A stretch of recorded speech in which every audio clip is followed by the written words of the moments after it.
B'investiment ta' 60,000 euro, aktar minn 80 familja li jgħixu f'għaxar blokok ta' appartamenti fl-Imsida ser igawdu minn xogħol ta' manutenzjoni u tisbieħ.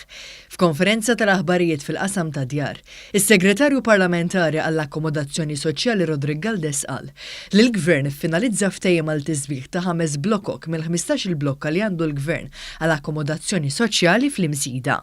Fost ix-xogħlijiet li hemm anke bidil tal-membranes, anke tindif ta' soqfa u anke manutenzjoni, għandek ukoll il-partit tal-komun, il-bdil tar-railings, il-kaxxi postali, dawn l-affarijiet li jagħmlu ħafna sens ta' ħajja ħjar lill-ċittadini. Ix-xogħlijiet mistennija li jsiru fil-binjiet li jinsabu fi triq il-Wied, fi triq il-Balliju Gutenberg kif ukoll fi triq il-Kunċizzjoni. Dan il-proġett ser ikun possibbli grazzi għal kooperazzjoni li sab il-Gvern mingħand il-Kunsill Lokali tal-Imsida. Is-Sindku tal-Imsida Margaret Baldacchino Xafaj qalet li dawn ix-xogħlijiet ser itejbu l-kwalità tal-ħajja tar-residenti.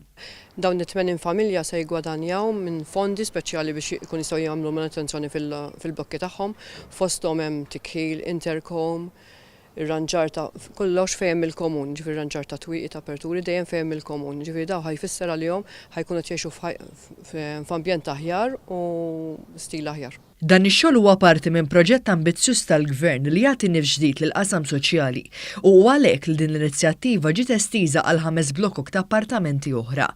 Intant il-Ministru għall-Familja Michael Falzon qal li b'dan il-ftehim ir-residenti ser ikollhom ir-rwol ċentrali għax ser ikunu huma li jiddeċidu l-manutenzjoni li hemm bżonn permezz ta' amministratur magħżul minnhom.